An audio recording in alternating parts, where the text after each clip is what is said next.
That's a nice job. Yeah. Yeah. What's in this week? Yeah, good. I know. But Dan, you check them out. I would do that. I'm glad you didn't want it.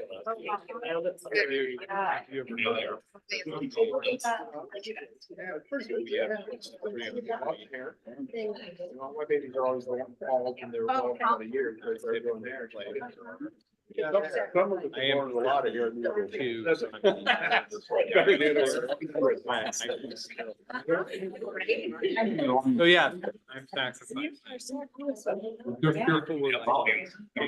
So yeah. Bringing on my loss. And it's not even really.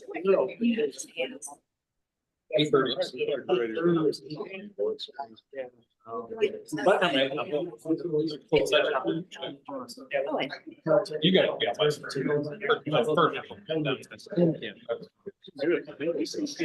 Limited on what I can do.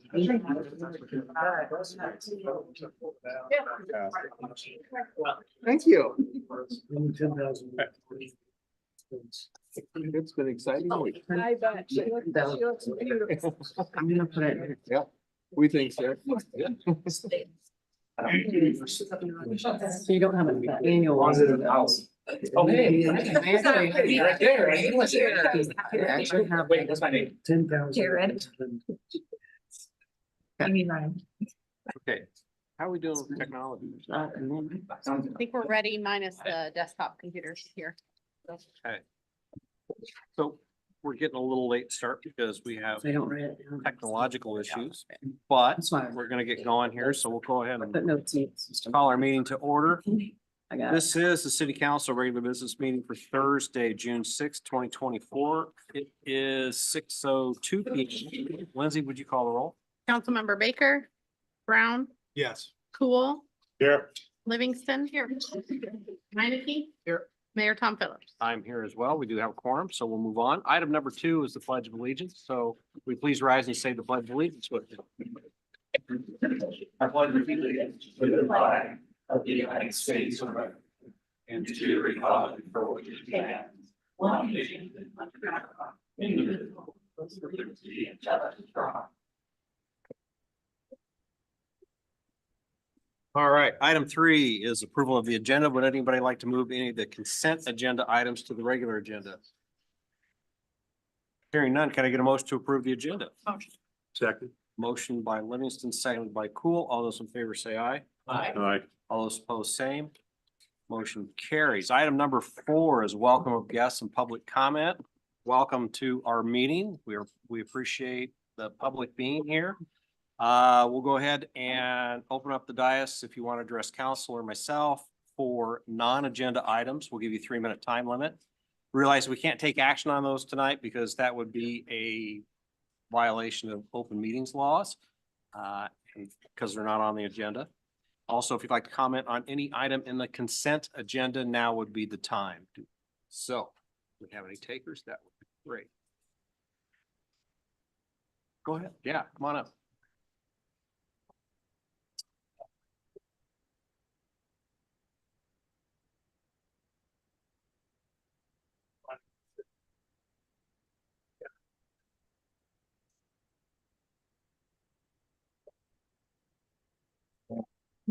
Or lack of.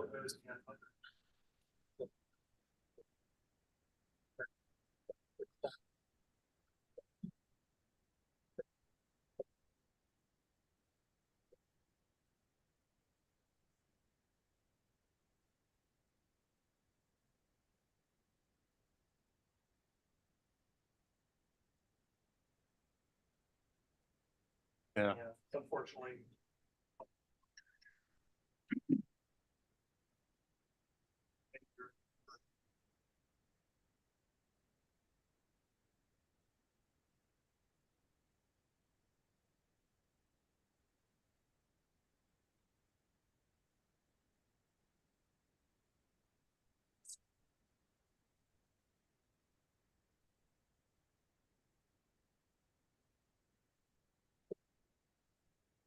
MetroNet Yep, they are ahead of Google Fiber.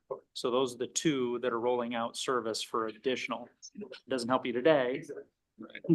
But I can get you the name, because a gentleman I spoke to, he did say, go ahead and pass along my contact information, and he would work with you to try to get the issue resolved. I will. Yeah. Thanks, Jim. Anybody else? Seeing none, we'll move on. Item number 5 is a consent agenda. Yeah, no kidding. I got a drink here, so partway through I can take a drink. Kind of refresh my throat as soda. What is time out do? So tonight we have expenditures, tax abatements. We have the May 16th, 2024 minutes of the regular city council meeting. We have a new Class E retail alcohol license for Quick Start at 1200 Chatham Avenue. We have a renewal of a Class E retail alcohol license for Come and Go at 2991 Sunset Drive. We have a renewal of Class E retail alcohol license for Come and Go at 530 North Avenue. We have cigarette, tobacco, nicotine, and vapor permit applications for fiscal year 2025. We have a resolution reappointing Josh DeBauer to the Norwalk Stormwater Advisory Committee. We have a resolution reappointing Gregory Pierce to the Norwalk Stormwater Advisory Committee. We have a resolution reappointing Megan Reaganator to the Norwalk Planning and Zoning Commission. We have a resolution appointing Howard Eaton to the Norwalk Planning and Zoning Commission. We have a resolution approving the purchase of cloud storage for police video camera footage. We have a resolution approving a subscription purchase for police department scheduling software. A resolution authorizing execution of an amendment to the agreement with Bolton and Mink for construction services for the Elm Avenue Sidewalk Project. A resolution approving a tenant crop loss agreement for the Maple Heights Sanitary Sewer Project. That's my first pause. We have a resolution setting June 20th, 2024 for a public hearing regarding a proposal to vacate a portion of Bryson Drive and associated easement located in Holland Point Plat 2. We have a resolution approving the Big Green Umbrella Norwalk Living Magazine renewal agreement. A resolution approving an amendment to the City of Norwalk social media policy. A resolution approving the promissory note and mortgage contract for the Norwalk Rehabilitation Assistance Program project for 2126 Shady Lane Drive. We have a resolution approving a promotion of Mike Meyer and Travis Brockett to code official with adjusted wages. We have a resolution approving updates to the deputy city clerk job description. We have a resolution approving wages and salary rates for the City of Norwalk non-union employees for fiscal year 25. A resolution approving the purchase and installation of a new generator for the public safety building. We have a resolution ordering construction of certain public improvements for Norwalk City Hall office renovation, approving preliminary plans and fixing a date for hearing thereon and taking of bids therefore. We have a resolution approving the disposal of miscellaneous equipment. We have a resolution approving a corrected temporary turnaround easement associated with the Marketplace Townhomes at Echo Valley Plat 1. And we have a resolution approving a revised sanitary sewer easement associated with the Marketplace Townhomes at Echo Valley Development Area. Can I get a motion? Second. Okay, motion by Livingston, seconded by Cool. Lindsay, would you call a roll? Councilmember Brown, Yeah. Cool, Yeah. Livingston. Yes. Meineke. Yes. All right, motion carries. Item 6 is old business, old and new business for consideration, discussion, and possible action. Item A is a public hearing on a proposal to enter into a general purpose loan agreement for public safety HVAC. So we'll open up the public hearing at 6:09 p.m. This hearing is to get public input on the city getting a general purpose loan for the public safety HVAC project. So Gene or Chief Staples, we'll turn it over to you guys. Yeah, we have a project that's in the CIP. You've already approved most of it. The scope has changed. So therefore, that's why this is only for $50,000. I believe the entire project is 730. You've already approved 680 of it. So this is for the additional 650 to borrow that money if we need to. So that's just a formality and with regards to that project. Cool. All right. Lindsay, have we received any oral or written comments on this? We have not. Do we have any public comment? Hearing none, we'll go ahead and close public hearing at 6:10 PM. Item 6B is a public hearing on a proposal to enter into an urban renewal loan agreement for Highway 28 for the Highway 28 beautification project. So we'll open up the public hearing at 6:11 PM. Excuse me. This hearing is to get public input on the city getting a loan for the Highway 28 beautification project and paying that loan back using TIF dollars. The main part of this beautification project is the replacement of wooden fences along Highway 28 at our north community entrance. I believe that shortly after that, we could see a monument sign erected further north. This will be a nice improvement for all visitors to the Fairway Fields and the new City State Bank Field House. So Gene or Holly, floor's yours. I got it. This is, this is a project that's in our fiscal year 25 budget. The project before was in 24, and we're just adding to it. The reason these are two separate public hearings is that was a general corporate purpose loan agreement. This is allowing us to use urban renewal funds for that. So but this is for the Highway 28 beautification project, 1.6 million, and allows us to borrow money for that project. All right, awesome. Lindsay, have we received any oral or written comments? We have not. Any other public comments? Hearing none, we'll go ahead and close public hearing at 6:12 PM. Item 6C is a resolution taking additional action on proposals to enter into general obligation loan agreements and combining loan agreements. It's the Highway 28 beautification project and public safety HVAC. So we just had two public hearings on these projects. Gene, you got anything else? This allows us to borrow the money for both of them in one issue. It's just the financing mechanisms are different. But you're allowing us to do it at the same time and not two separate issues. Okay, any discussion or comments from council?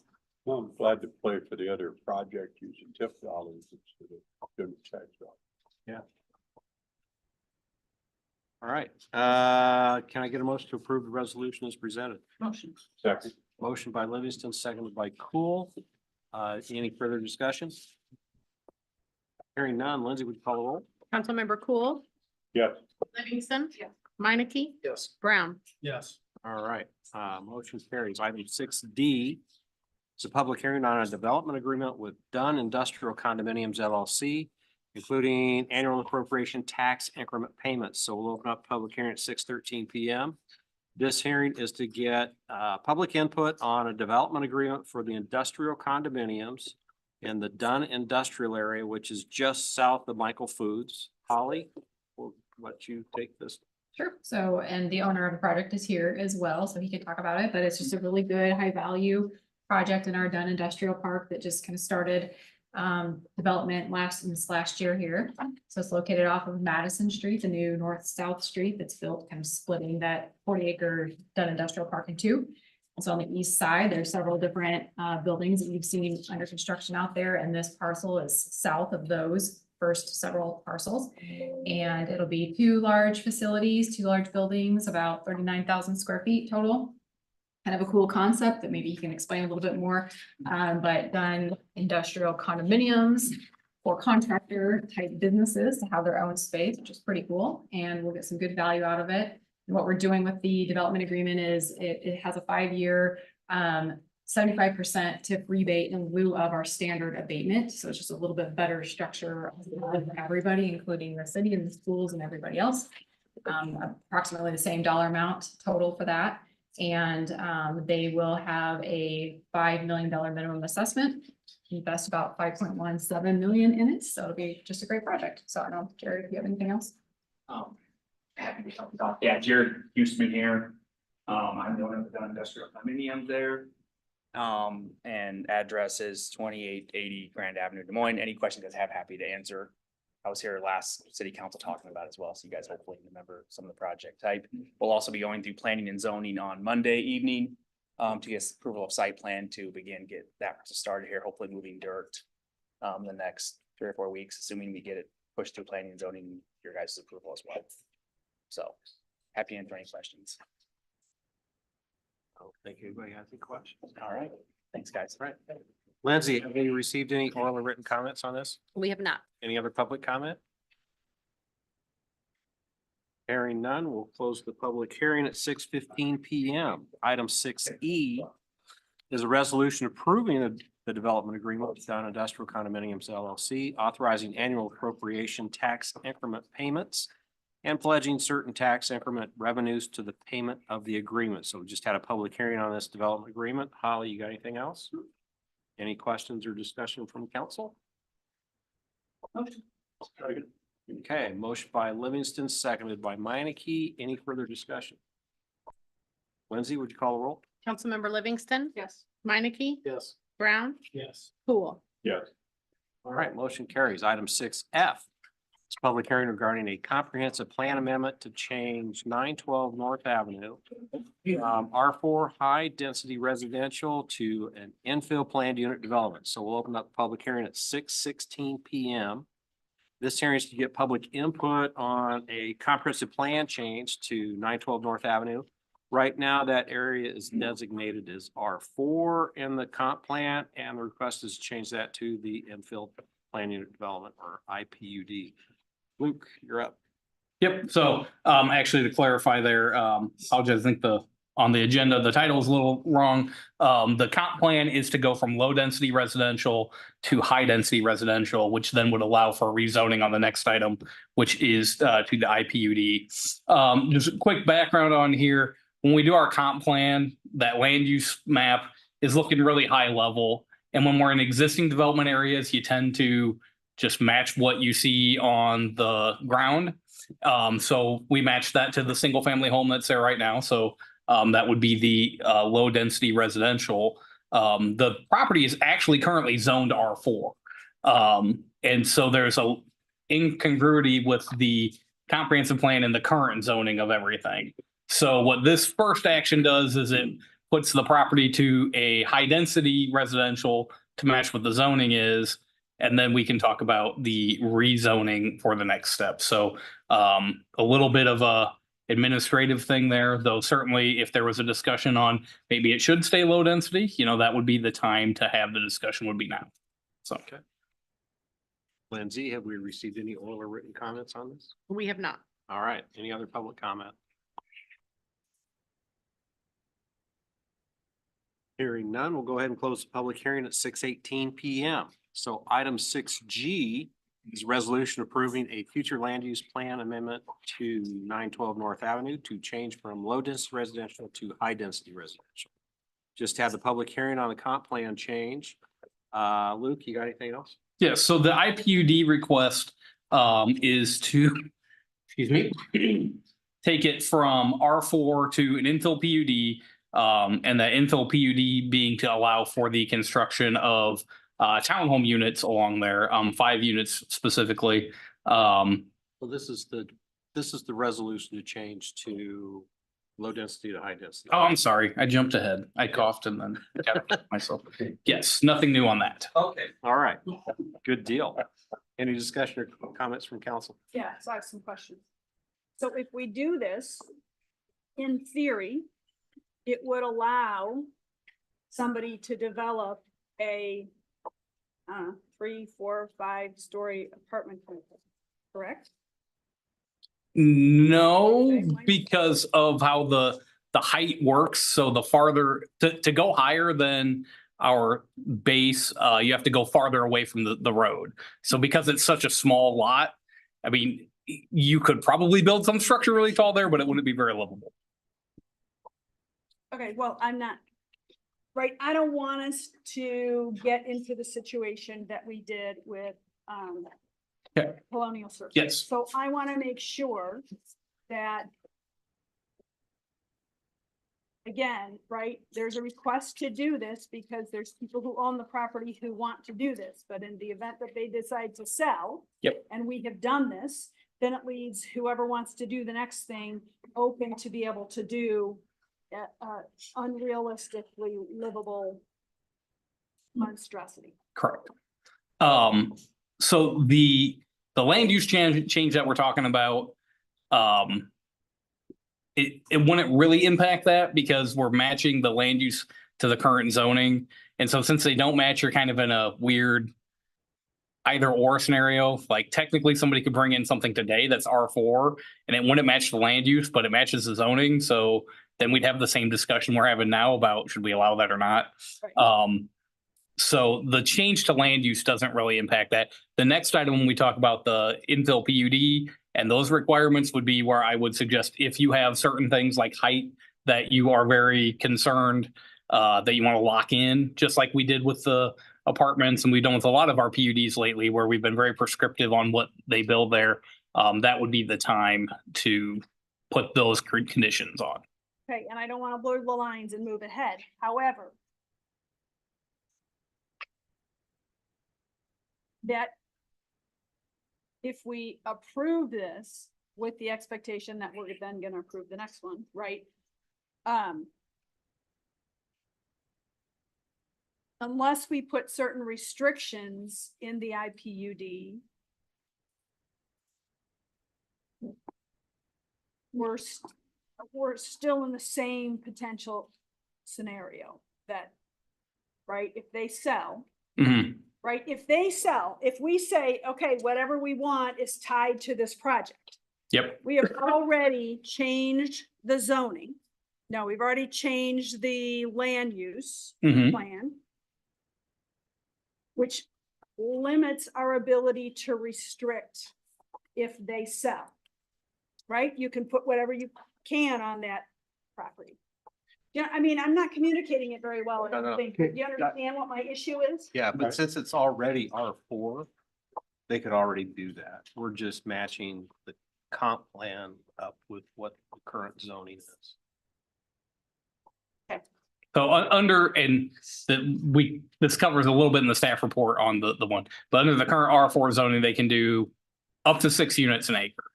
Or up to 6 units at the 18 units per acre, which is high density. They could have a 6-unit town or apartment building on that spot. So that's the maximum they could do. I haven't analyzed what the height would be, but because of the setbacks and it being a corner lot, I would say the height couldn't probably go beyond 3 stories. I'd be shocked if you could probably get 3 stories on it at that point. Yeah, go ahead, Jim. Okay. Yeah. The size of the lot. Yeah, size of the lot and the setback, right? Is there houses behind this? There to the west is an apartment building, to the south is a single family home.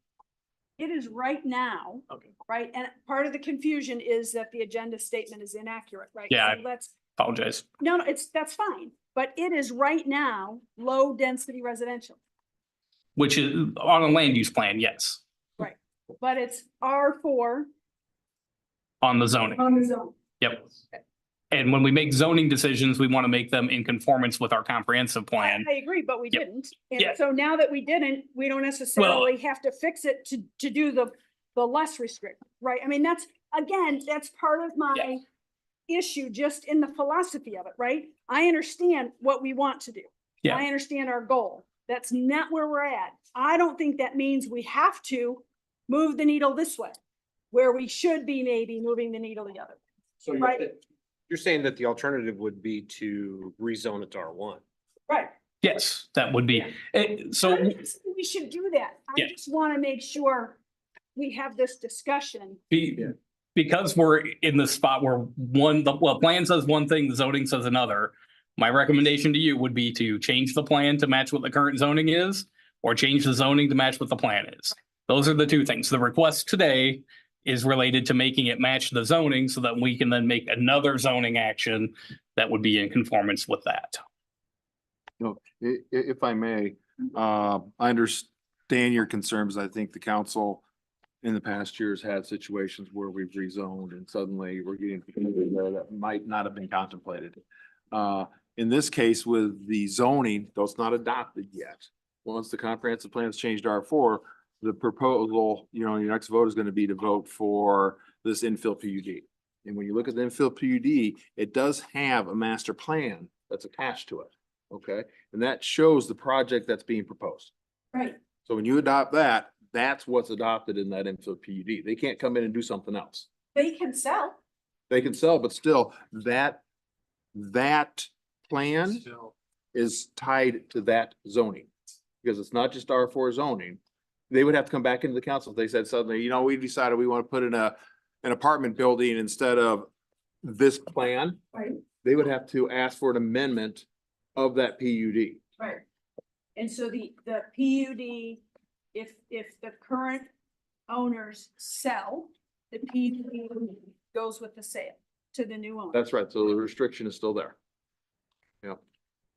But they have new owners could come in and say, hey, we've changed our mind. We want to do this instead. Right. But I think that's a little bit different than like what I'm thinking of is like Colonial Circle or Legacy Circle, where we didn't have an infill PUD that said you've got to have this project here. The council just changed it to an R4 at that point in time. So they had a little bit more carte blanche to do what they wanted as opposed to having that limitation from the beginning, which this is doing. And I understand. Okay, But okay. part of what I learned from that is I need to ask more questions. Absolutely. So that's what I'm doing. Absolutely. Yeah. So we take this action now. But our zoning into agreement. Right, so the two things agree. And then the next action would be put small scale PUD into effect that defines by agreement, mutual agreement, what's gonna be constructed there. Yes. And that is tied to the land. That is correct. Thank you. If you want to get further into it, if you say, okay, well, what is the scenario that could be a downside? I mean, at that point in time, you have changed the comprehensive plan. And a future owner that bought it, that they didn't like that PUD would still have in the comp plan, the right type of future land use. That they might have a little bit better argument to change the zoning on that. Away from infill PUD back to R4 or amend the infill PUD because it's still being in compliance with the comprehensive plan. But if we pass this, the other party is already in agreement with. Yeah, they're bound to it unless the council redoes something. I'll second it. Okay. Tonight, it's just Jackie and Ed. Oh, you quicker on the draw there, mister. Yeah. George and I are slow, I'm tired. which is fine. You'll get faster as you get more experience. I'm gonna beat Jackie on the next one. It is. Okay. Any other discussion, comments, questions from council? All right, can I get a motion to approve? Oh, no, I got that. I got a motion by Livingston, a second by Cool. Lindsay, would you call the roll? Councilmember Minneke, Yes. Brown, Cool, Yes. Livingston. Yes. All right. Item 6H is public hearing regarding a zoning amendment to rezone 912 North Avenue from R4 high density residential to infill unit development with R4 uses. So we'll open up the public hearing at 6:29 PM. This hearing is to get public input on the zoning change that we've kind of already done. We've changed the comp plan for this area to IPUD. Now we need to have the zoning amendment for the same area. Luke, you're up.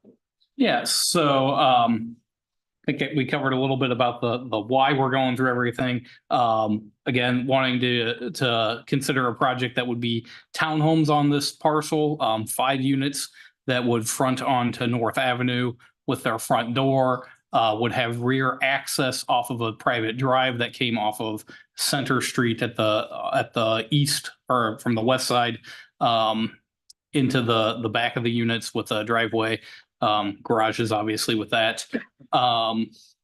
Setbacks matching kind of what the current single family house was as far as front setback, and then putting in the proper setbacks to allow for a townhome development. That pretty much handles most of the details on it. I think page 11 there does show kind of how they were trying to lay out the units along North Avenue. So you can get an idea what that would look like. From a staff perspective and from the P and Z review, was both favorable. We feel like it's a good redevelopment of the piece, adds some density to some areas, some hopefully affordability as more of a townhome product. But then also maybe tones the density style down away from the current R4. Though it would be questionable whether or not how developable it is as an apartment building with such a small lot, but that R4 is currently allowed. So. Follow-up question relates to both of these.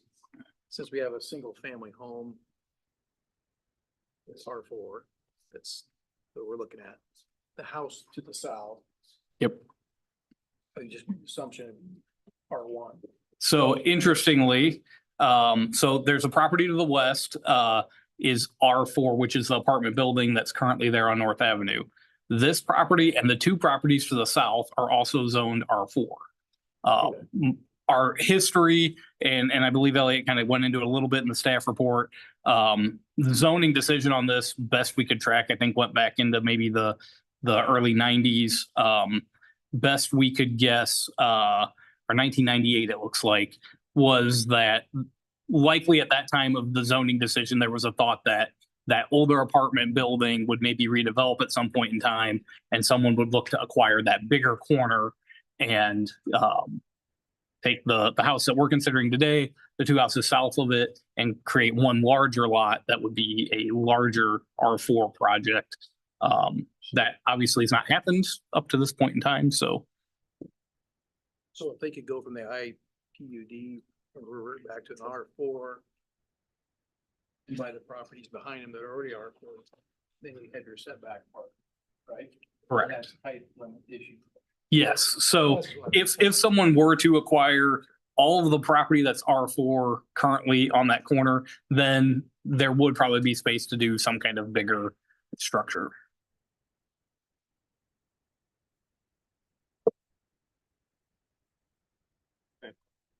Lindsay, have we received any oral or written comments on this? We have not. Do we have any other public comment? I just would note, we did get a phone call from the gentleman on the corner of Center and South, Tom Seaver, just asking questions about it, but ultimately was not opposed.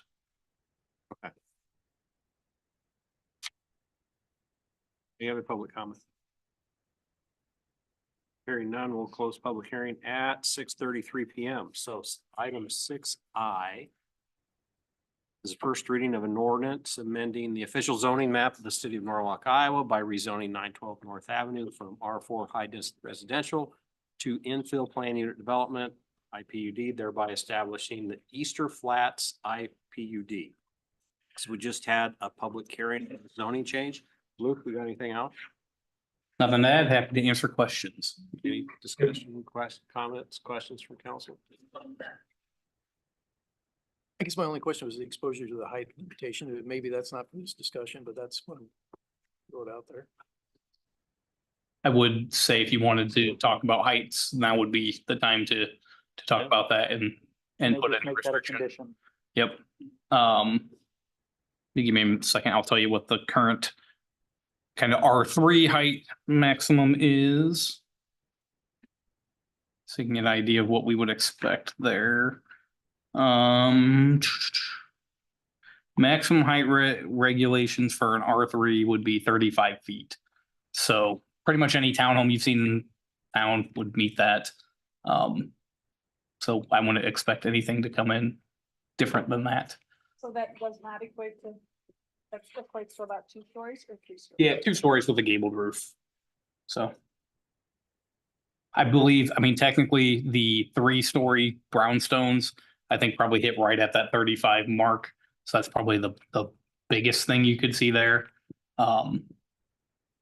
If you wanted to restrict something, I would say talk more about the number of stories you want to see versus the height of it. Yeah. Stories. Yep. That seems appropriate for that area.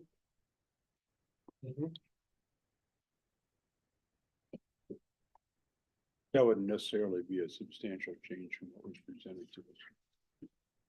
We've not seen the elevations that they proposed for it. So, I don't believe that they were planning on anything bigger than 2-story. But adding 2-story into the IPUD is. That's doable. Yeah, we'll just add that as a requirement of the bulk regs. Anything else for council? Motion. With the 2-story amendment, please. Okay. He's getting quicker though. He is. Anybody want a second? All right, motion by Brown, seconded by Livingston. Any further discussion? Lindsay, would you call a roll? Councilmember Brown, Yes. Cool, Yes. Livingston, Yes. Minneke. Yes. All right, motion carries. Item 6J is public hearing regarding a zoning amendment to rezone 729 Jackson Street from RF Founders Residential District to C4 Founders Business District. So we'll open up the public hearing at 6:36 PM. This hearing is to get public input on a zoning change that's just across the street at 729 Jackson Street. Luke, you're up. Yep, so looking to entertain a zoning change at 729 Jackson. It is, like the mayor said, right across the street. The property currently has a single family home on it and is zoned in the RF single family residential district for the Founders District. The applicant is requesting a change to the C4 Business District in order to facilitate their removal of the current single family home and then building a commercial mixed use building on the property, which would include their offices on the lower level and then the potential of building upper story residential units above.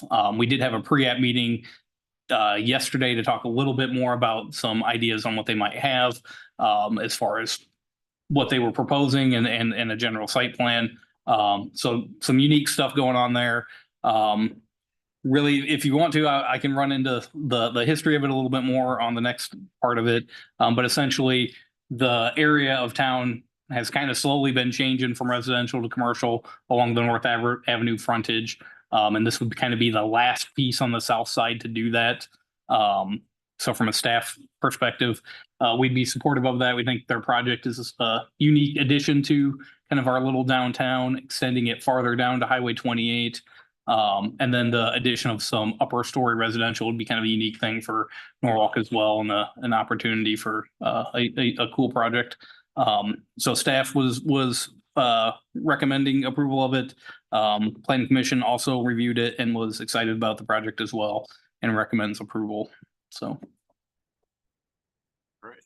Lindsay, have we received any oral or written comments on this? We have not. Any other public comment on this? Hearing none, we'll close the public hearing at 6:38 PM. Item 6K. It's first reading of an ordinance amending the official zoning map of the city of Norwalk, Iowa by rezoning 729 Jackson Street from RF single family town center residential to CF Founders Business District. So we just had a public hearing on this zoning change. Luke, anything else? Just to answer questions. All right, any discussion, comments, questions from council? Hearing none. Okay. Second. All right, I got a motion by Livingston, a second by Brown. Any further discussion? Lindsay, would you call roll? Councilmember Cool, Yeah. Livingston. Yes. Minneke, Yes. Brown. Yes. All right, motion carries. Item 6L is a resolution supporting the submission of an Iowa Economic Development Authority application to the Workforce Housing Tax Credit Program by Hubble Realty. So we discussed this at our last meeting. We have some additional information for council on this item. We have representatives from Hubble that have prepared a few slides to provide that additional detail. So. Right, thank you, Mayor, Council. Matt, I'm gonna apologize. These screens aren't working, so council, you might have to get flexible to see the screens behind you for the slides. Sorry about that. No problem. Matt Weller, Hubble Realty, 6900 West Town Parkway in West Des Moines. Here tonight seeking a resolution of support for rental townhomes within our Holland Point development. The parcel is in blue there if you want to turn around. Essentially, we're looking at this property And instead of doing all apartment buildings, we're trying to incorporate an element of rental townhomes. We think that's gonna provide product diversity, attract a wider breadth of people to this area. One of the goals in Norwalk's comp plan is to retain and attract residents by supporting a range of housing options. That's what we're trying to do. In order to accomplish that, we need to apply for workforce housing tax credits from the state of Iowa. So that doesn't come with an income restriction. It's not LIHTC. It's to support workforce. With the growth of industries in Norwalk, with Norwalk Central, hotels, retail, got a lot of good things happening. You need workers, workers need a place to live. So we think it's a good fit for that program. Additionally, in terms of, here's a look of what just the apartments would look like. And then the townhomes. So the support for the project comes with a resolution from council. It also comes with a requirement of $1,000 per unit match from the city. The existing tax abatement on townhomes you have in place satisfies that. So that's not something we're asking for in addition to what's existing. And then additionally, with the townhomes versus apartments, the valuation is significantly higher. So the net, even with the abatement, the net effect on taxes is a higher tax income from this property for the city. So we think there's a lot of good reasons for it. It's diverse housing. It helps blend density from apartments to the single family. It increases the taxable income for the city. So that's why we're seeking support. All right. Holly, I understand there was an additional item to correct the resolution. Can you touch on that? We were able to take care of that. I think Lou Paris just provided a zoning confirmation letter earlier today. Hubble got a hold of us and said that IEDA just has one extra or an additional requirement that we basically state that it's zoned appropriately for this, which it is. But they were able to rectify that through Lou Paris within the letter, so Yep. they're good. Good. Questions for the council? So you think what I heard you say was, did you reference tax abatement?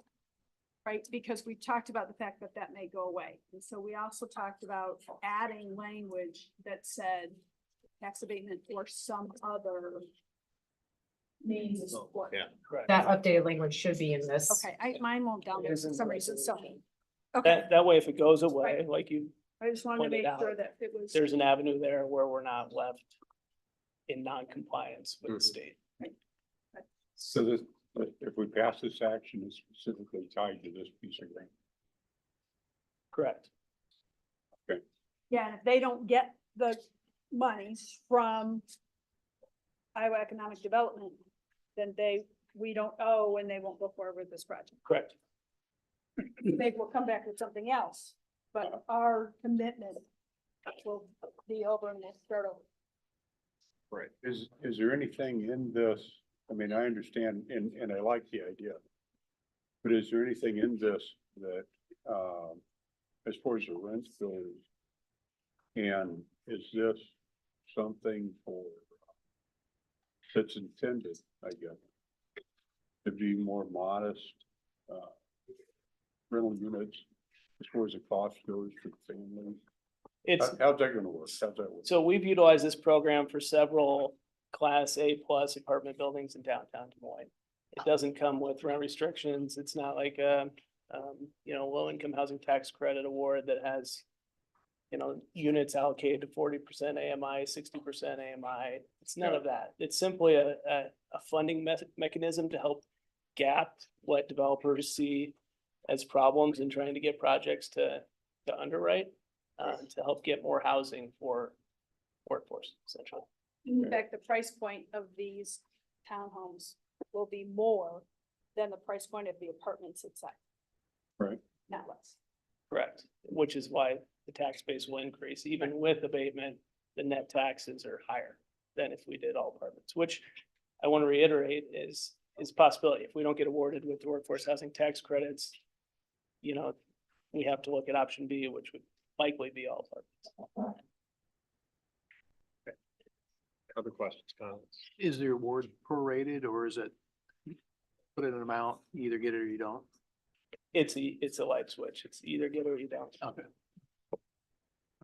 And it's hard to predict. It used to be a first come, first serve, and now it's competitive, so. And one thing for council, please.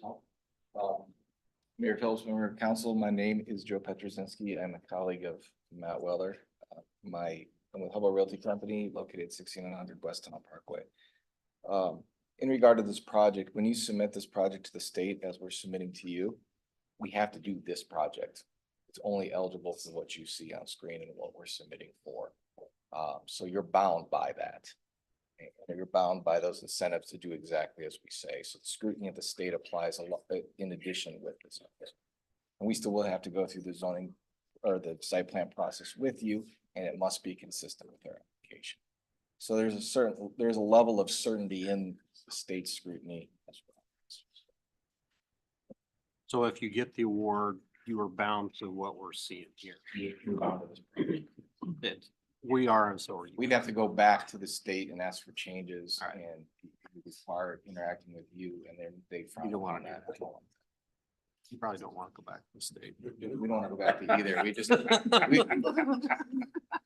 We don't want to go back to this again. We want to try to get it done and make it a nice amenity. Good. Other questions, comments? We've had a lot of apartments built in the last several years. I've never seen this come up. Is this something new for Norwalk or? It's something new for Norwalk, because historically Norwalk would not support, wouldn't offer the resolution of support, saying, hey, we support this project, this rental project for workforce housing tax credits. Oh, really? Because apartments wouldn't qualify, because you don't get a tax payment. And if you're not gonna provide TIF for an apartment, then so in other communities that don't want to offer a match, we can't submit for workforce housing tax credits. You're going, I think staff is working on talking with Iowa Department of Economic Development, is that correct? We have talked about having them come in to do that education. It would be good for you in your strategic planning to look at if you wanted to get a betterment project or enhanced project of utilizing that gap fill. It's something other cities utilize and work with on. So say you wanted certain elements of the project to be enhanced, you could utilize this as a tool to bridge that gap in your future plan. It doesn't necessarily have to be tax abatement. It could be some other kind of means to do the match to get a more valuable project to the community. So just something to think about in your future planning. Most all the cities in the metro, I think all of them support it. I know this is new to you, but it is a good tool to enhance value because your repayment is significant. Just kind of some of the background that I understand about the city's perspective on use of TIF for apartments, higher density. This council today, councils we've had in past few years have been very attentive to some of the concerns of our school district on high density housing. So likely they're a group we even communicate with to gather their opinion. I think that would be important for us to understand their thoughts. I do like the approach though on diversifying housing. You know, seeing these different offerings like that to see how it would go, you know. We did a similar project in Pleasant Hill that we completed within a year ago. Mix of townhomes and apartments. Is very well received, both by the community and the residents. It beat all our expectations. It sits right now 100% leased, well beyond anybody's thought that would be the case. The townhomes. Yeah, the most expensive units were leased first. What do they run for an average? $2,300. And they're nice and big. The unit's bigger than my house. They lease Oh, now. You guys don't know me. I'm a miser. I live in my 2-story, 2-car garage house. I'm not moving. My wife yells at me all the time. It's 1,600 square feet. For clarification for me, you could use this on the apartments, too. Just do all apartments. You could only if council allowed an incentive for those apartments, which you currently do not. Oh, okay. When we did this project, we said, hey, how can we bridge this like we do in all the other metropolitan areas? We'll use the tax abatement as a tool to say, that's the city's in kind, you know, that's their donation to this. You know, and I wish we would have done a, hindsight's 2020, but I wish we would have done a, you know, a council session with you to talk about this before we did it. Well, I'm a newbie, so I'm guessing the townhomes qualify for tax. base. They do. That's the. That's the link. So we said, hey, we can use the tax abatement incentive to qualify for the state, enhance the value of the project. It's a win for the developer to get a higher value, of course. It's a win for us to get something that will blend with our townhomes that are gonna be stored. And so we were trying to use it as a mechanism that enhanced the value perspective. And should have probably had this conversation with you prior to submitting, but here we are now.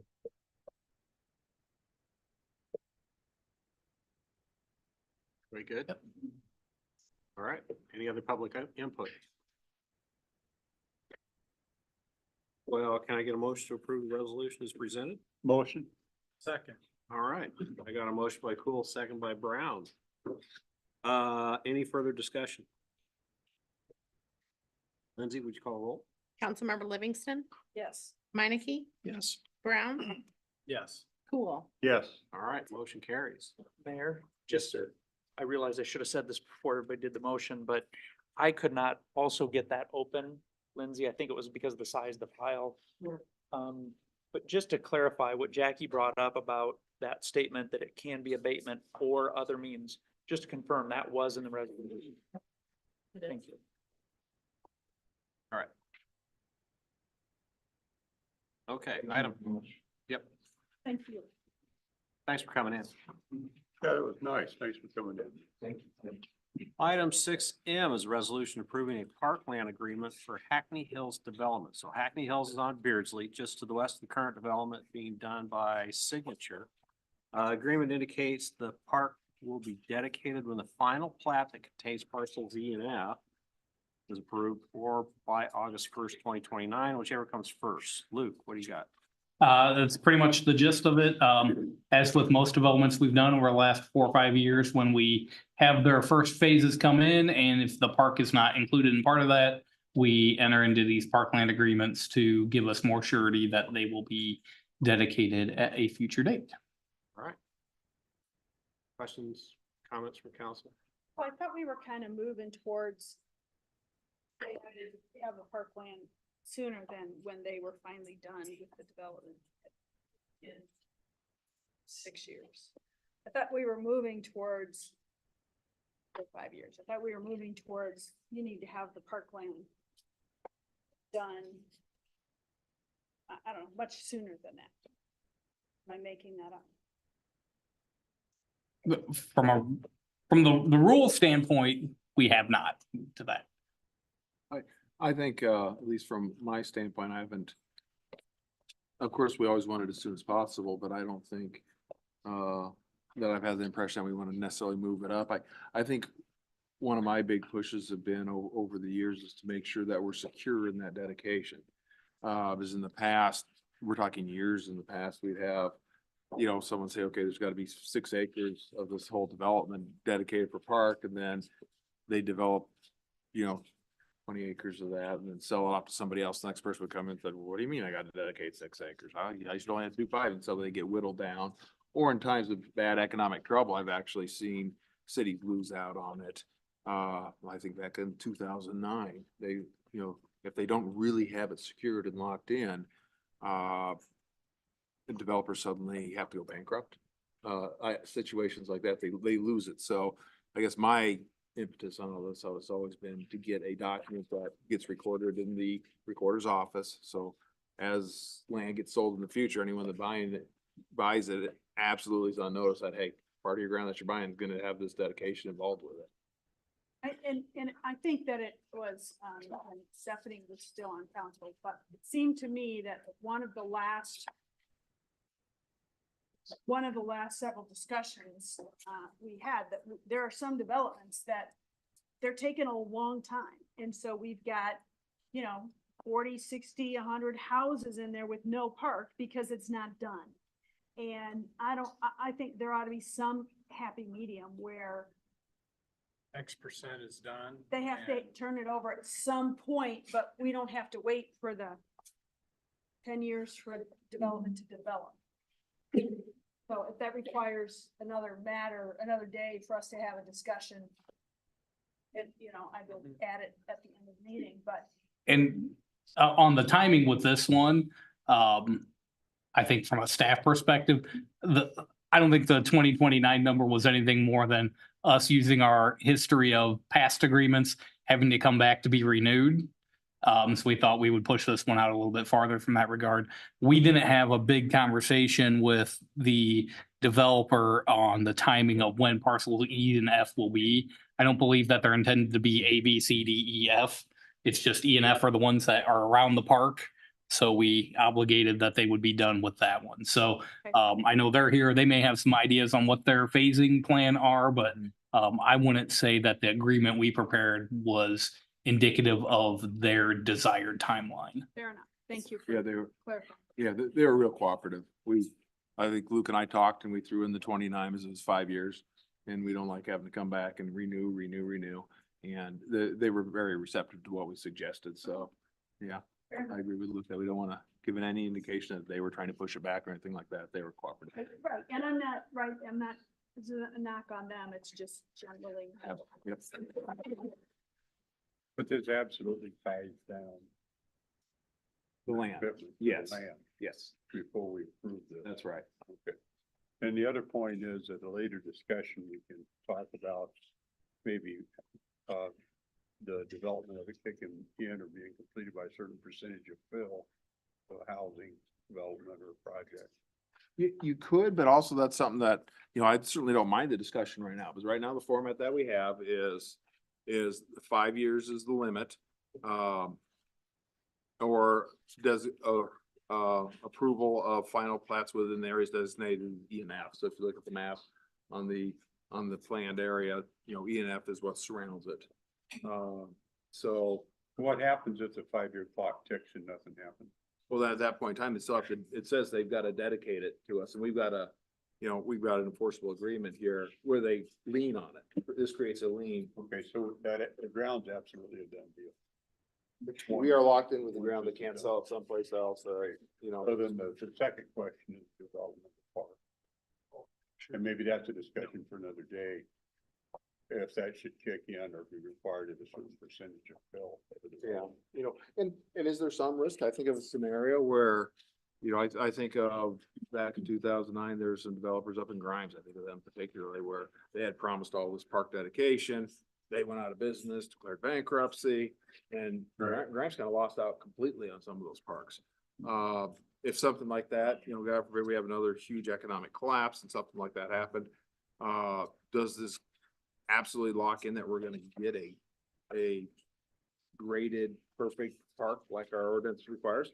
No, I mean, if suddenly there was, or a bankruptcy trustee and another bank, banks trying to get at it, we're lucky to have first lien on it and end up with the ground in our pocket at that point in time. But it might not be quite in the condition we all hope. Thank you. Other questions or comments? I'll move it. Second. Okay, so I got a motion by Cool, seconded by Livingston. Any further discussion? Lindsay, was call the roll? Councilmember Minneke, Yes. Brown, Yes. Cool, Yes. Livingston. Yes. All right, motion carries. Item 6M. It's resolution approved. No, we just did that one. At 6N, it's a resolution approving a turn lane agreement for Hackney Hills development. So engineering showed a need for a turn lane into the Hackney Hills development due to possible improvements to Beardsley. The developer would like to pay for the turn lane now, which would let the city build the turn lane sometime in the future. City would bank that money and hold those dollars for future construction. Luke's gonna get that right. Yeah, gist of it is, this would be an obligation to contribute that, essentially $90,000 for the city for our eventual paving of a turn lane at their development entrance. That Snyder Associates study kind of identified some turn lane needs throughout the corridor. we decided to propose this turn lane agreement and payment in lieu of building it, because when we do that Beardsley project, there's likely going to be changes to the hills and all that stuff. So it made more sense to capture the value of it at this point in time in the development, rather than have them spend money to put something in that likely won't be needed initially with the development, and then would potentially be ripped out when we did an inevitable widening of the area. It's pretty similar to what we did with Hubble. Correct. Yes, we modeled this after the Hubble agreement. So Luke Nelson, can you pull up 6O and the site, the preliminary plat?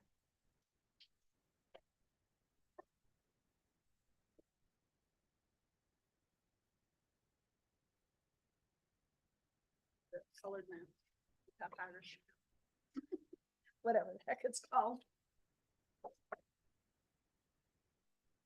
Page 7. Page 7. Well, maybe not. Never mind.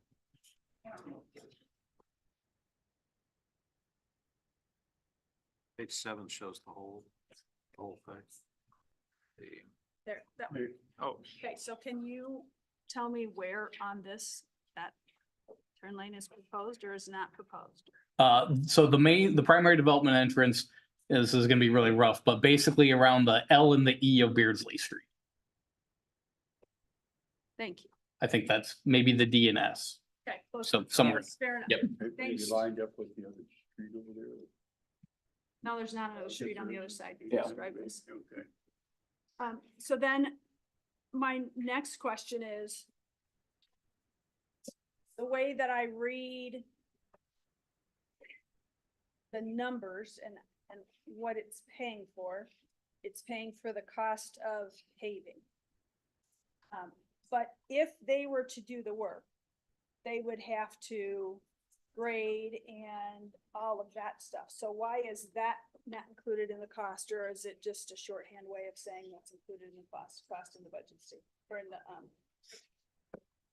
I don't have an answer to that, I don't think. It was based on our estimate that V&K put together for us when we said, hey, give us a cost estimate on a turn lane. So I may be incorrect in saying that it's the cost of paving in the agreement. It may be more than that. Tony, what? Yeah, so it's a little bit more than that, but keep in mind, we wanted to stay consistent with what we did previously with Hubble.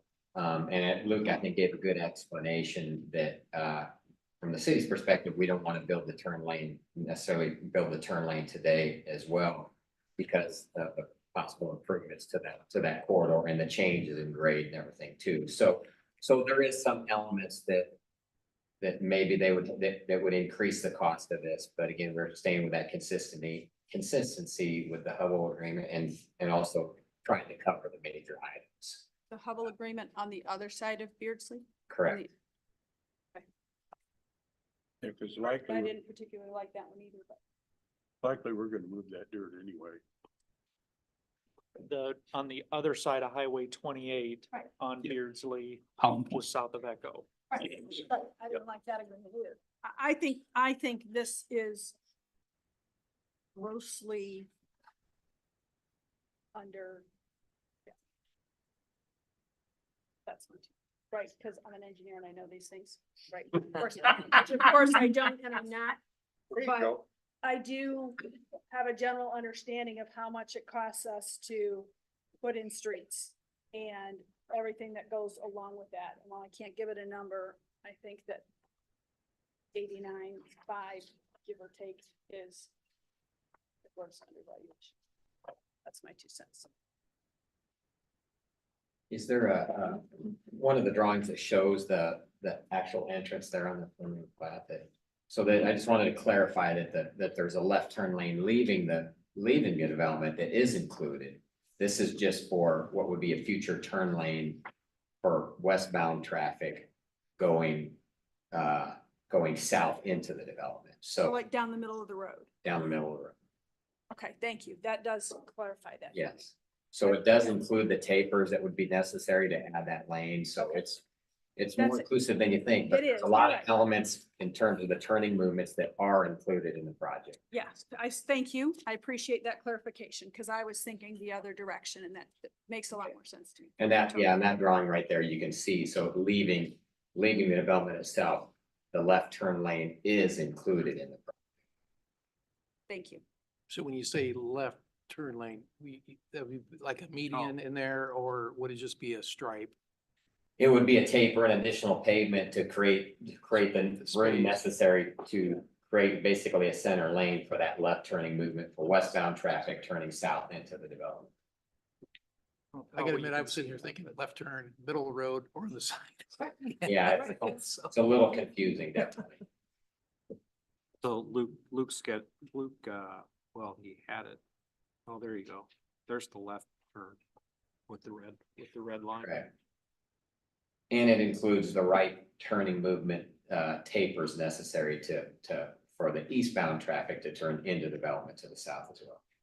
Okay.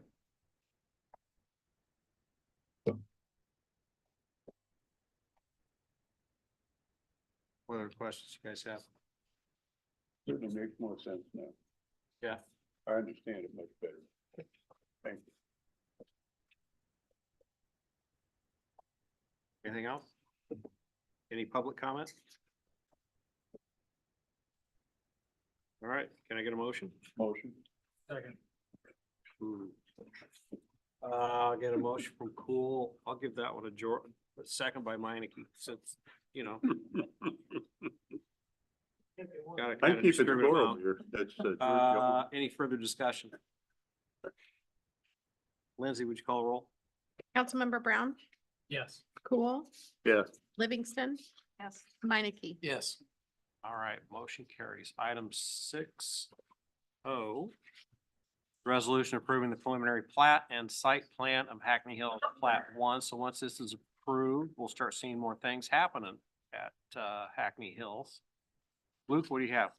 So the site plan prelim plat, it's kind of twofold. One is talking about the preliminary plat, the subdivision of the lots, the two new streets that will be constructed, Welsh Avenue and an extension of Plainside Avenue. And I guess a small section of a new road called Shetland Avenue. And then the associated public infrastructure, water, sewer, storm sewer with that.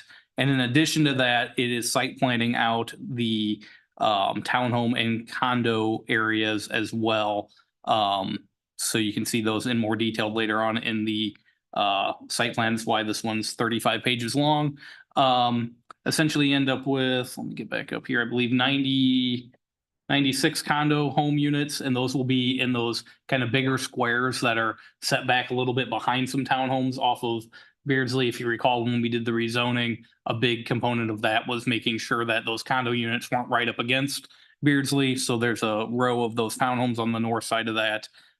There are, I think, 5 single-family home lots on the south side of this along Plainside, just as the area transitions. The primary goal of this plat and site plan is to get the townhome and condo area going.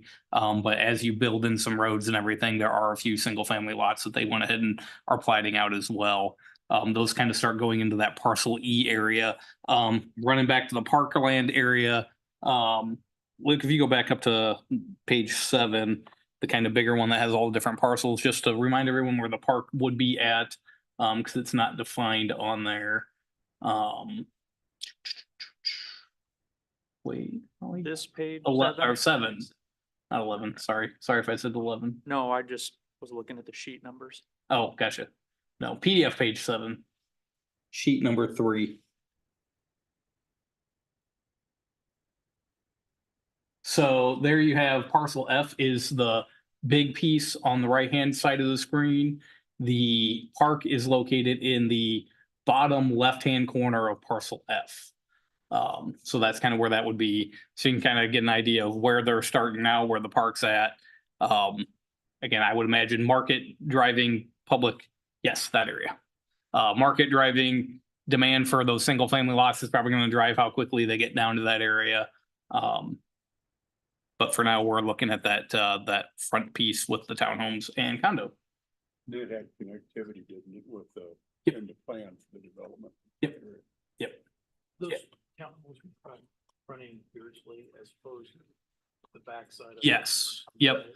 So that was another part of the PUD discussion, was making sure that those front side of those townhomes were kind of the front door look rather than the back door look that the Sunset Estates or Sunset Shadow Creek project had. So you can see in the last couple pages of the staff report are the proposed elevations, so you can get an idea what that looks And is parcel B expected to be, multifamily? like. Let me get back up and make sure I know what I'm talking about. Parcel B is more townhomes, yes, as is parcel C. And then D, E, and F are single family in part of the PUD.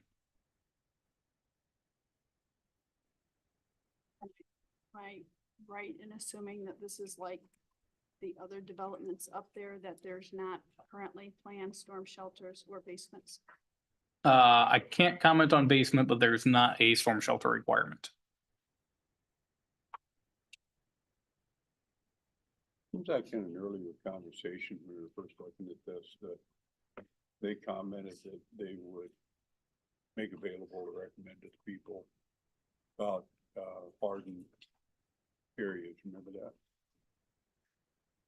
That, I recall that discussion. I don't remember if that was this project or another one. yeah. I recall that discussion. There's enough of them, Townhomes. isn't there? There's enough of Yep. It was signature, I think. them. Okay, Okay. but if it was a concern to us, we could probably. I have didn't hear something. all of what you said. What was a concern to us? I missed that part of what you If, said. you mentioned, concerned about not having basement, right? Right. And I remember a conversation we had with one of the developers that we got so many of them now, but the discussion was about hardened rooms as an alternative. I don't know if you About remember that. Hardened rooms. Hardened rooms, Oh, Hardened. and that they would recommend or make available to the residents that purchase these homes, if they wanted to do that, that these people could provide that service for them. And I think Luke Nielsen's correct. I believe that was Shadow Creek. oh, dig a basement if that's what somebody wants to pay for. Yeah, that's right. Yeah, that's, Yeah. doesn't address my issues, so, but.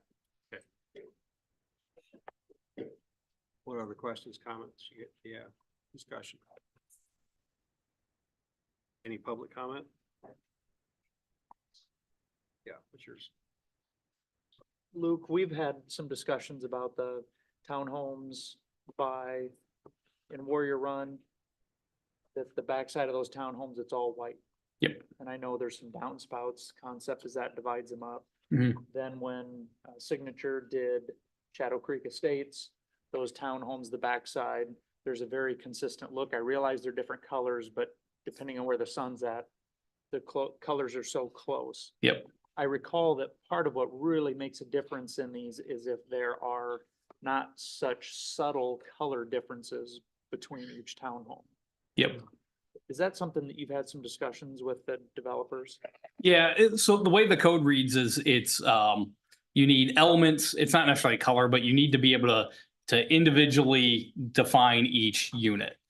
In this scenario with the front of the unit being the more public facing side of it, that's a lot easier to achieve. So if you look at the last page, you can see that that architectural elevation. Faces Pierce. Yep, and so you can see, they've got a peak and then they've got a flat roof and they've got different materials there that help differentiate the different things. I don't know that this, and they could speak to this, if the color palette is definitive with this elevation or if that's just generic colors identified.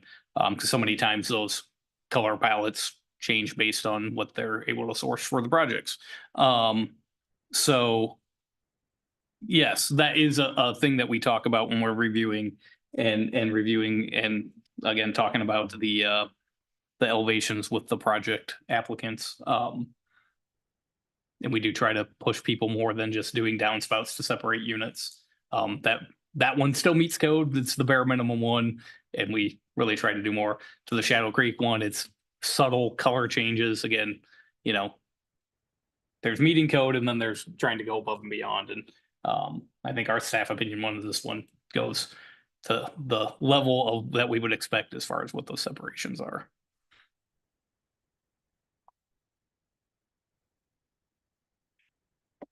That could be one of the things you're reviewing, all this code. Yeah, certainly. If you want to bring that standard up a little bit more. Can I get a motion? Motion. Second. All right, I got a motion by Cool, seconded by Meineke. Any further discussion? Lindsay, would you call the roll? Councilmember Cool, Yes. Livingston. No. Meineke, Yes. Brown. Yes. All right, motion carries. Item 6P is resolution approving the preliminary plat of Hughes Century Crossing Plat 9. So this area is north of Chatham, clear on the east and just south of Capital City Fruit. And I think we got the layout of the plat at your table. Luke. Yes.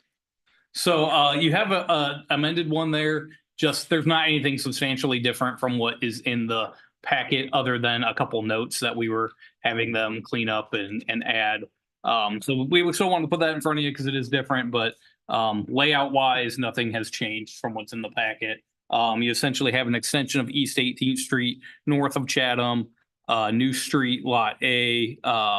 That's kind of an east-west street, and then a new connection back down to Chatham over by our water tower. The main reason for the development and prelim plat is to create lots 1 and 2. Lot 1 is at the northeast or northwest corner of East 18th and Chatham. That is an area that we're currently actively reviewing a site plan for the NutriSport smoothie user. So we're reviewing that. For the what user? NutriSport is the company's name. Did I get that right, Holly? Mhm. Okay. So they're a supplement smoothie group. They're real excited about that location with its proximity to the sports campus and stuff. So it'll be good addition to that space. Have a full bakery. Whole bakery, huh? We did a recent zoning change to this area where we kind of set all of the frontage to the town center commercial, similar to the rest of Chatham in the Hughes Century Crossing area. So this is creating that public infrastructure to move on to that next phase with site plan. I think the main unique thing to point out with the prelim plat is the existence of some planned on-street parking on both sides of the road. You can see there on one of the pages, some that will be paved as part of this. And then there's some dashed line ones that show potential on-street angled parking that would be part of development in lot 2. So trying to create that and continue that kind of town center streetscape through this area as well, with that on-street parking. So that's really the gist of it at this point in time. We do have a special use permit related to the NutriSport thing going to Planning Commission and Board of Adjustment next week, related to a drive-through that they want to put in there. And then you'd see a site plan for lot 1 pretty shortly thereafter. Discussion or comments, questions from council? Or any public input? So this facilitates further development of our commercial area. Correct.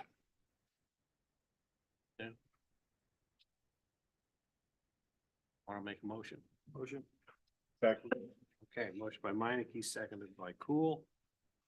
Any further discussion? Hearing none. Lindsay, would you call the roll? Councilmember Livingston. Yes. Meineke, Yes. Brown, Yes. Cool. Yes. Motion carries. Item 6Q. Resolution approving the site plan amendment of Michael Foods. Request is allow Michael Foods to build additional office space at their current location. Luke. Yes, so this is an addition to the office area at the front of the Michael Foods facility. It's about 1,800 square feet of additional office areas, kind of 2 areas that they're expanding. One on the kind of southeast side of the office and one on the southwest side of the office. No issues from a setback standpoint. really, from a staff perspective, this is one we wish we had some administrative approval to be able to approve because it's pretty basic. Questions? Motion. Second. Motion by Livingston, seconded by Brown. Any public input? Or further discussion? Hearing none, Lindsay, would you call the roll? Councilmember Minneke, Yes. Brown, Yes. Cool, Yes. Livingston. Yes. All right, motion carries. Item 6R is resolution approving the site plan.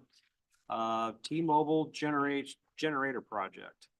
So T-Mobile is in the process of upgrading the reliability of their infrastructure. And they need to add a generator to the water tower for their antennas. So Luke. Yes, so the T-Mobile's proposing a generator to be located kind of in the northwest corner of the water tower, or northwest of the current water tower, kind of between the water tower and the building that's there currently. They've worked with Public Works to go through all of their concerns related to the project and address those. There were some previous agreements that we'd had with the cell tower providers that contemplated the generator being located and giving them the ability to do that. So this is really just fulfilling that agreement and making sure that all the dimensionalities and the way in which they connect to things in the water tower are appropriate. So nothing else for me. I don't know if Wayne has anything to add from his review. Nothing. Discussion, questions, comments from council? Chief, we don't still have any radio communication stuff up there anymore, do we? There might be some up there, but we're also working off a tower down by the North River. The same thing then for the fire and EMS. Yeah, we use the same radio system. Thank you. Any public input? Can I get a motion? Motion. Second. Motion by Minneke, seconded by Livingston. Any further discussion? Lindsay, would you call the roll? Councilmember Brown, Yes. Cool, Yes. Livingston, Yes. Minneke. Yes. All right, motion carries. Item 6S is a resolution approving the final plat of Timberview Plat 5. So this request is to approve the combining of two lots within Plat 4. So to do that, Plat 5 was created.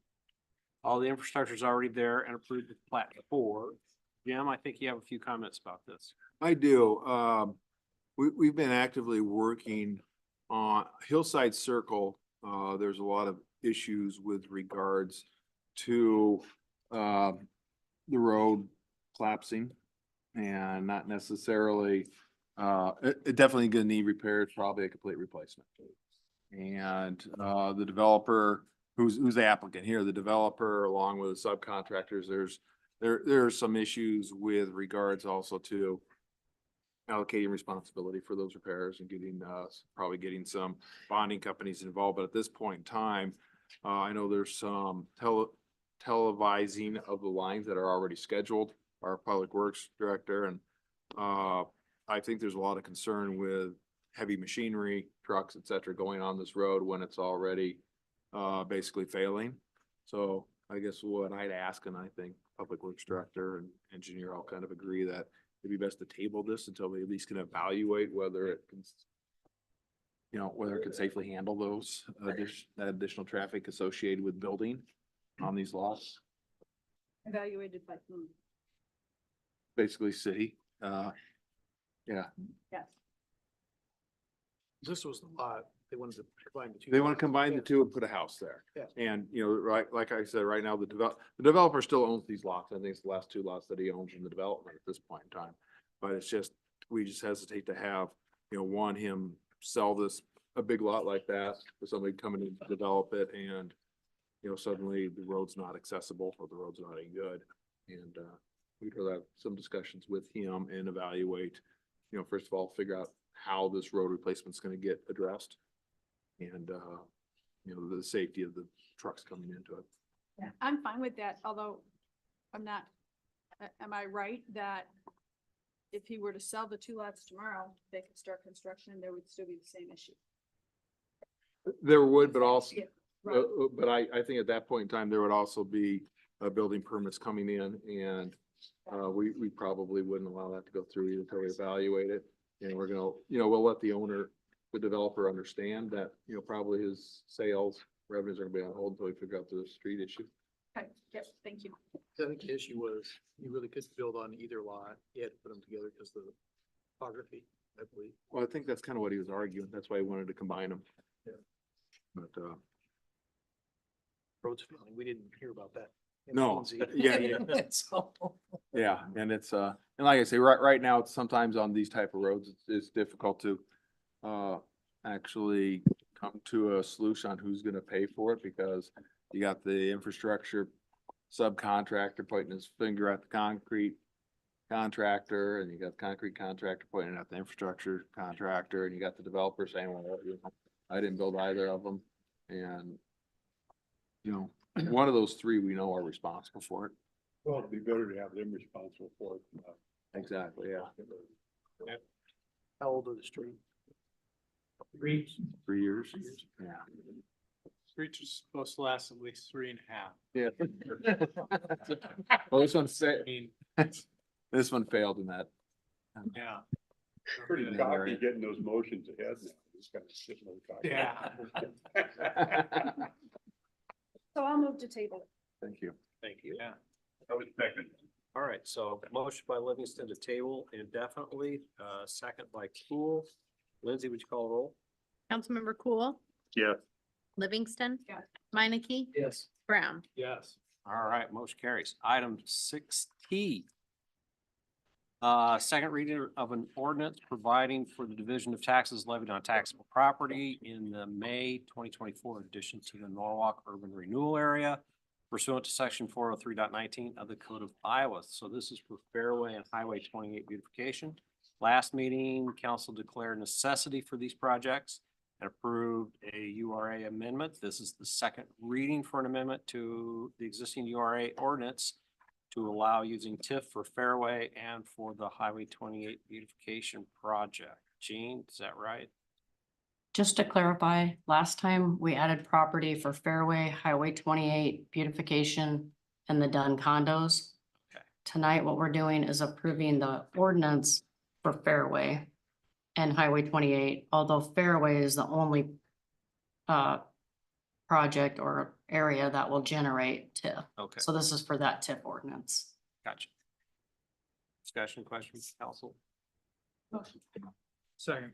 Okay, motion by Livingston, seconded by Brown for the second reading. Lindsay, would you call roll? Councilmember Livingston. Yes. Meineke, Yes. Brown. Yes. Cool. Yeah. All right, motion carries. Item 6U is a second reading of an ordinance amending chapter 177 rates and fees, providing for amended water, sewer, recycling, and solid waste fees. So this is an update to our rates and fees. This one is specifying for utilities, garbage, and recycling. Gene? got I anything? don't have anything to add. All right, any questions or discussion from council? Motion, second. Yeah, I'm gonna let you choose on that one. Okay. And would you call roll? Councilmember Meineke, Yes. Brown, Yes. Cool, Yes. Livingston. All right, motion carries. Item 6V, discussion regarding tax abatements. So there have been some legislative changes that have caused us to look at our tax abatement policy. To be honest, I initially didn't want to touch this because it's a touchy issue. We have studied this in the past and learned that it was an overall benefit to the city. Since that time, there have been legislative changes that further reduce the benefit of the program. Staff's done a deep dive and have some ideas to share. I also want to specifically point out a great idea that came from Councilmember Meineke. He suggested a concept where the abatement could be made available to only developments where higher quality streets are installed. So George, I'd like to expand on that before I turn it over to Holly. Yeah, real quick, I'll just say that because we've had so many streets issues like we had tonight, and then one that out Echo and the soils around here are not very good for sure, construction, that type of thing. that if we build a better street, primarily the subgrade and all that kind of stuff that you really can't see, that it'd be worth the investment, tax abatement, to have a higher quality street. It's benefit to the homeowner on the street. Should be a benefit to the developer, then they'll have that initial cost, but they'll have a more marketable product if I have a good street. They can make that compared to somebody who won't put in a good street, which I don't know why we would allow them to do that anyway, but beyond that, say if that was the case, you'd be able to say I have a good street and you'll get tax abatement for that. Yeah. Can't you solve that by just having a new, this is how streets need to be built? That'd be the other solution, yes. Yeah, I would agree with that one too. Oh, okay. Yeah. Yeah. Yeah. But to George's point there, you could hold it back and use it as an incentive tool for some type of an improvement above and beyond, you know, what our minimum requirements are, whether that's for streets or something else. You think it'd be more of a marketing thing for the developer? You know, you'd have the tax abatement, but if it doesn't have the kick it used to, it might not be that wonderful of a deal. So that'd be if they had a little bit more kick, it'd probably be worth looking into a little bit more. Wayne, you got any comments on this? Councilmember Cool, back in April, requested we bring forward updated subdivision standards for our new infrastructure. We are working on hiring a consultant to update those standards. We're kind of waiting to hear how this discussion shakes out before we do that. Thank you. All right, Holly, Luke, I'll let you take it from here. The residential tax abatement program, metro-wide became popular 20, 30 years ago across the Des Moines metro area and probably all over Midwest states, because they were looking to grow their residential base and they wanted new, residential developments, new housing. They're trying to recruit people to the state and they needed places for them to live. So a lot of the communities, took on the tax abatement program in various forms. Some did kind of gave away the farm type where they had 100% for 5 years, or other variations. We have kind of a limited version of that. And it was good, I think, for a while, and it had its purpose, but because of House File 718 and the rollback change and then the school levy being removed out of that, really a residential savings is about $750 per year, where it used to be about $1,500 per year for the savings. So it's a pretty minute savings overall for a city like Norwalk to continue this type of a program. The savings to us is a little bit more significant. If that's pulled back, that savings could be used towards things that we really are trying to incentivize or encourage development in, which residential, we've had no trouble with good new residential developments. And Luke and I and a few others, I can't remember who else was in that meeting last week with Hubble, but even Hubble said they have a ton of residential development everywhere. And they even said, we don't know why you guys do this. We probably wouldn't if we were you. That's kind of a nice little side benefit that we can check off the list, but ultimately it's not really that big of a deal. So with that, we've had internal discussions on how we would do this if we decided to get rid of the program completely. There's lots of different ways we can do it, a lot of options. Tonight, we're not necessarily recommending one way or another. We just wanted to give you some things to think about so that when we come back, we can have a little bit more narrowed down list of how we could go forward with it. So obviously there's the option of just completely getting rid of it 100%. Set a date for when we're going to no longer accept tax abatement applications. Maybe that's 3 months from now, 6 months from now, 30 days. There's options for that. There's also, like George mentioned, maybe we have stipulations tied to it where it's improved streets or other types of higher end qualities that we would prefer to see in residential developments. I don't know that we've checked yet on the legal end of that. Maybe you have, Jim, if we're able to do that. So that, of course, is an option to get a little bit more specific. I think in talking with Luke Harris in his department, who kind of manages these applications that come through, that could be a bit of a nightmare for them in terms of tracking and keeping tabs on that. And there's a little more description in here that he put in what they would actually have to do with that. But it's still an option. And then we have a few other options just in terms of maybe cleaning up our existing abatement policy and the language that's in it. For example, we could clean up the residential abatement program by excluding all residential except single-family detached and by attached units. So no apartments, which we already don't have that, but condos, condo conversions, no multifamily. And then to clarify what we mean by condo, because I know there's been some confusion in terms of what is considered to be an apartment versus a condo and which one applies for abatement and which one doesn't. So just kind of cleaning up some of that language and getting really specific. We could do a little bit more in that sense with additional qualifier that only residential within developments that have a high quality, such as the subdrain and subbase that we just discussed.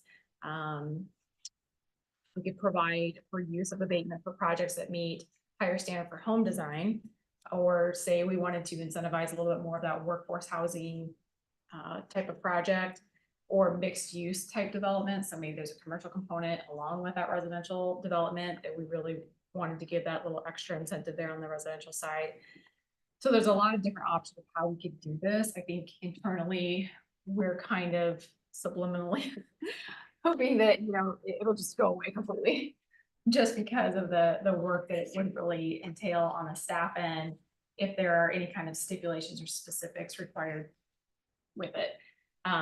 The one thing that I would say is if we decide in the future to completely pull this, that there would be a really good notification period, a really good posting publicly that this is happening, here's the end date. The people who currently have the 5-year abatement in place, they understand they're gonna be able to finish that 5 years out. We're not gonna pull the rug out from underneath anybody like that. But just having it very, very clear to both our development groups and new homeowners looking to potentially have that in place when they move here. That would be my only, I guess, recommendation, is that we're just really fair about it, how we go forward. And then it's enough of a time period for them to prepare their projects. So we don't just do it in 30 days, and maybe we do it in 6 months. I mean, between now and then we do a good job of educating the public on it, but look for Jim, anybody else? I just echo the statement of keep it or don't do it. Anything in between, it's not great. My staff will listen to this at some point, so I gotta make sure you realize. Don't do the middle ground, please. We still have ways to incentivize stuff that we really want to see happen. We're still keeping everything with commercial in place, so this is just strictly for the residential tax abatement that currently applies for single family townhomes and condos, so it doesn't apply to apartments. And just again, to hit on a little bit of the implementation and how abatement actually ends up happening. The builder, the applicant for the building permit submits their tax abatement application at the time of the building permit. So unless the developer is also the builder, they're potentially not seeing any of that abatement benefit because they've sold the lot and walked away. So when a developer develops out a bunch of lots and sells them to Jerry's Homes and to Vista and to who, they're the ones that then are applying for the tax abatement on the behalf of the eventual homeowner. So I don't know that it hinders really. There'd be some pass that much. I mean, What's that? Because you get the abatement, you might pay more for the market. But potentially, I mean, it's. Because I know there's nothing worse than having a house and then have a house built across the street that gets tax abatement, and you're trying to sell your house and you haven't tax abatement. So it makes it pretty simple. You go across the street. So. All right. So what's everybody think as far as? Probably, back in the day, I haven't seen a sign that says tax abatement for so long. It must be not worth it. Be my take on it, because you used to see that all over the place. Adele had tax abatement for 10 years or something like that at one time. I don't know if they still have it or not. I don't think so, but you do see signs, tax abatement, tax abatement. That was a big deal. It's, I don't see it around. I'd be more inclined just to be done with it. Me too. Me too. All right, so eliminate That'd be alternate number 2, elimination of all forms of residential abatement. And then Wayne's gonna come forward with changes as far as high quality streets. Let's call them high quality streets. That's correct. So you could hear an argument, maybe that's a double whammy for your developers and builders that they're gonna incur more cost for higher quality streets, then maybe not as lots may not be as marketable. Maybe we space these two out over like a year, just do them at the same time. Yeah, but I agree with Councilmember Brown, the higher quality streets, they need to be for everybody, not just places that would do abatement. Abatement is a lot less significant. I think someone said it, but the last legislation that, cut our budgets and everything also eliminated a lot of benefit of abatement because it eliminated the abatement of the school taxes also. So right there, it more than cut it in half. And our original abatement policy that was put in place at the time, I mean, everyone was thought is insignificant anyway.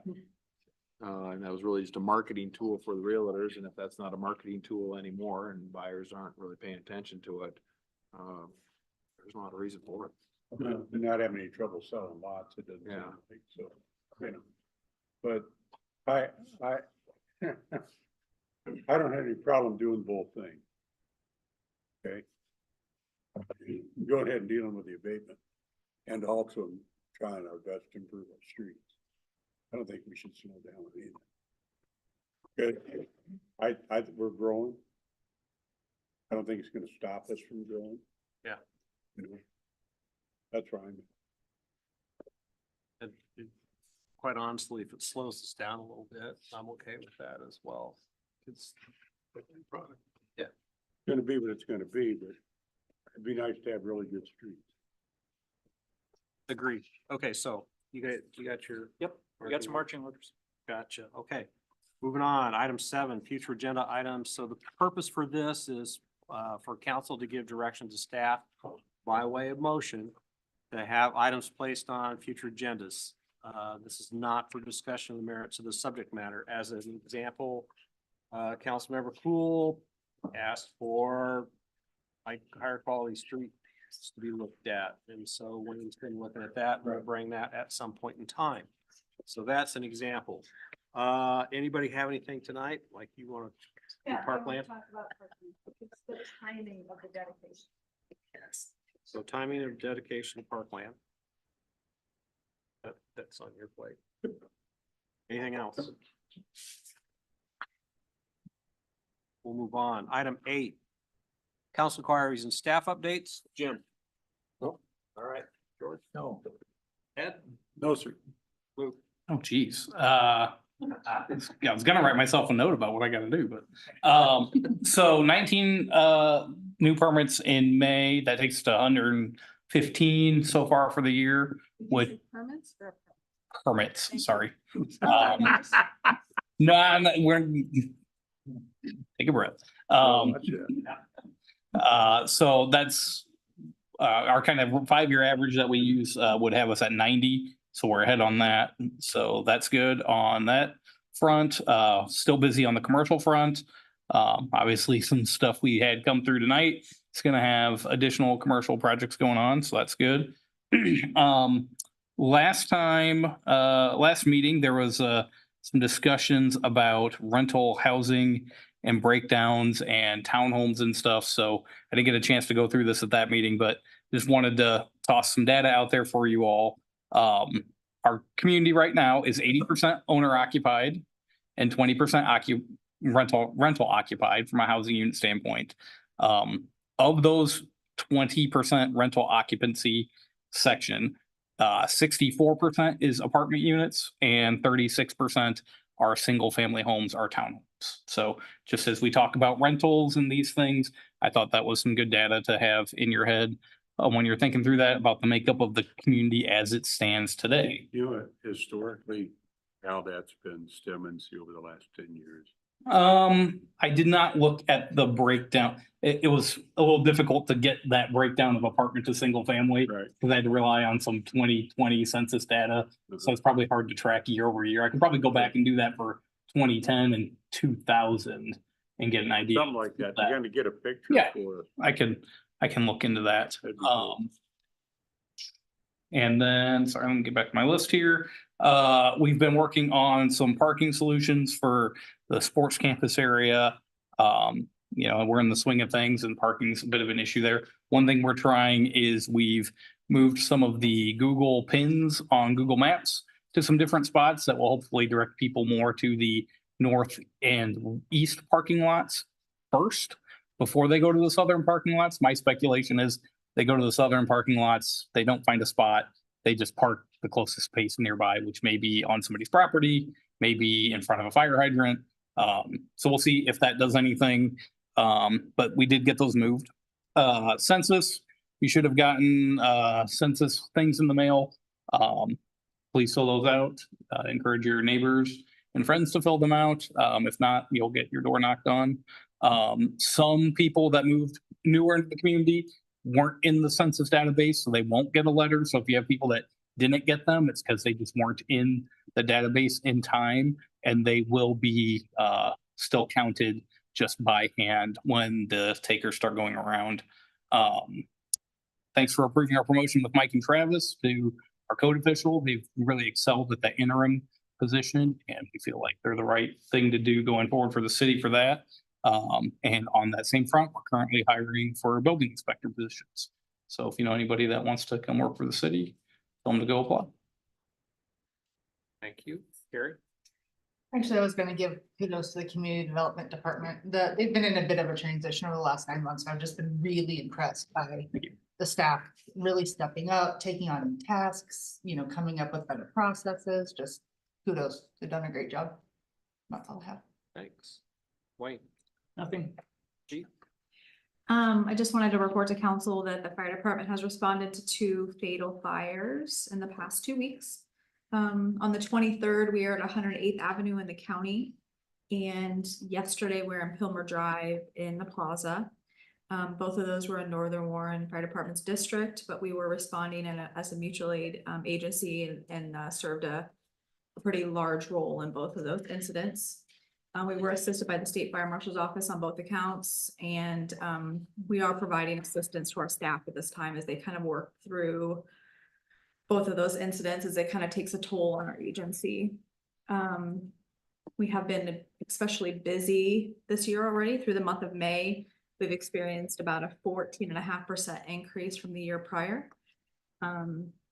So we're continuing to just drive forward and do the best we can here. And lastly, the Ironman event is happening on Sunday. I think Ty is going to be putting some communication out to the public, but the citizens may experience some road closures if they're leaving town. There will be a road closure of Highway 28 north of the 5 at about Army Post Road to Park Avenue from 6:30 in the morning until 5 o'clock in the afternoon. So, thank you. Thank you. Tony? Nothing. Chief? We have advertising out to hire a police officer. We did interviews not too long ago and thought we would find the 3 people we needed. We think we found 2. The remainder candidates have either been rejected or accepting offers from other police departments. Not because those departments are better, but those departments advertise first. But the interesting thing is we've been live with application with the announcement now for 2.5 days and we have 0 applicants. That's never happened before, so spread the word, please. That's all I have. All right, thank you. Jean? I just have one item, and it's probably more for the new council members. Working on prepping information for the bond issues that are coming out. We're gonna have 2. One is for our city projects. The other one will be for Sportsplex. We're providing a grant to them and to the tune of 1.6 million. It'll be considered a taxable issue. That's why it's separate. Usually comes with a higher tax rate due to the fact we're giving to a private company. The reason I'm bringing this up is June 13th. You will all get a copy of the preliminary official statement, which will be approved on June 20th. We usually get about a week. What that is that is information that goes out to bond investors. It kind of tells them the terms of the issue, the purpose, the security behind it, the economic, legal, and financial items related to the issue. It's gonna be a large document. Appendix A is kind of more the main thing you want to focus on. But when I will send that out and I will try to give you as much information as I can. If you have any questions, please let me know, because it'll be between now and the next council meeting. All right. So, yeah. Thank you. Mhm. Holly. There are 2 additional surveys coming out, in addition to the census that's out now. So one is a hotel needs study, survey that we had sent out to 700 businesses across Warren County. And, if you're not a business owner, but you receive this survey or you would like to receive it, you can still fill it out because it's really just trying to gather information from people if they know of an upcoming event in their world and their family, their business in the next couple of years where they would need overnight stays or if they would need conference or event space. So we've been receiving some really good feedback. So we'll utilize that for our hotels, and then the hotel that is still looking to come here, our 3rd hotel.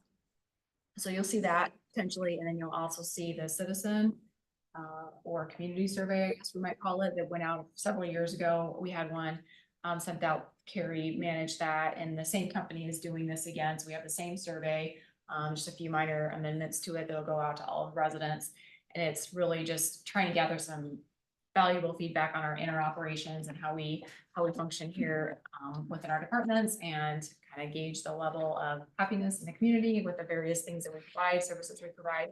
So that will be coming out in about 2 weeks. And then you all probably received that email that I forwarded from the new manager at Fairfield Inn and Suites by Marriott. So they've hired their new manager, which is great. And he's offered up to give us a tour of the hotel.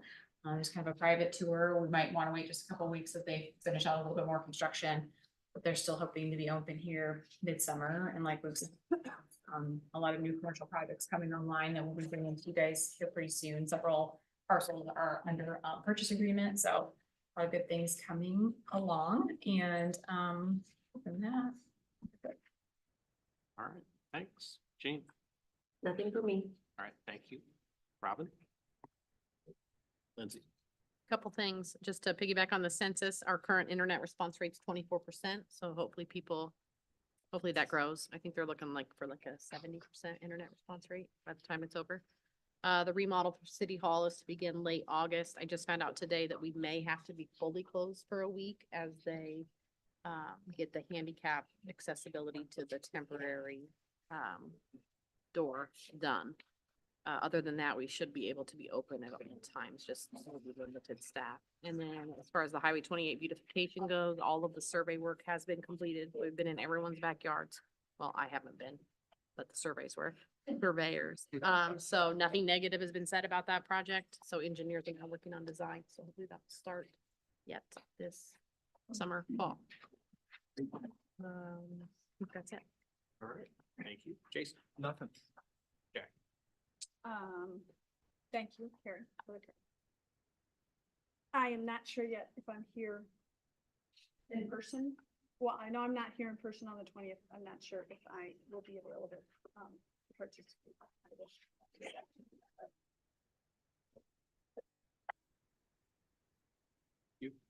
The only thing I have, and I was typing an email, so I'm not sure if Holly, if you said this or not, about the grand opening for Fieldhouse. oh no, I'm sorry. I thought maybe Robin would mention that, but yes, we're hoping to coordinate that around the same time as the groundbreaking of the Hilton Hotel. But we're working with Robin and her team on that. So sorry, go ahead. And that's, no, I just want to bring that up. It's pretty exciting. I know that Robin has been spending a lot of time with DeNovo and her staff, and another kudos to community development, the inspectors. They're putting in some extra time and making sure, not just inspecting, but knowing it's our building. Gary's putting in a lot of time. Want to make sure that that is the most quality product possible. So thanks, Robin, for all the extra time you're putting in on that, in addition to all the daily tasks that you guys get to do. But it's getting exciting that that facility is really coming together. It's neat just to see their office space. You have all heard me tell the story before when I came on board. You know, I went into Nancy's office and it was a closet at the PD. And so seeing them with nice furniture, even though it's used furniture, Look a nice closet. That look a nice closet. So anyway, it's neat to see that coming along. That's all I have. Cool. So Saturday, community chat, 9 o'clock in here. Talk for an hour and a half and community driven. Jim is a grandpa. That happened yesterday? That happened on Tuesday. Tuesday, yeah, all right. And just as a reminder that today is the anniversary of D-Day. So big event with going into Europe at that point in time. So we thank all of those who fought during that war. All right, that's all I have. I would enter, no, never mind. Thank you.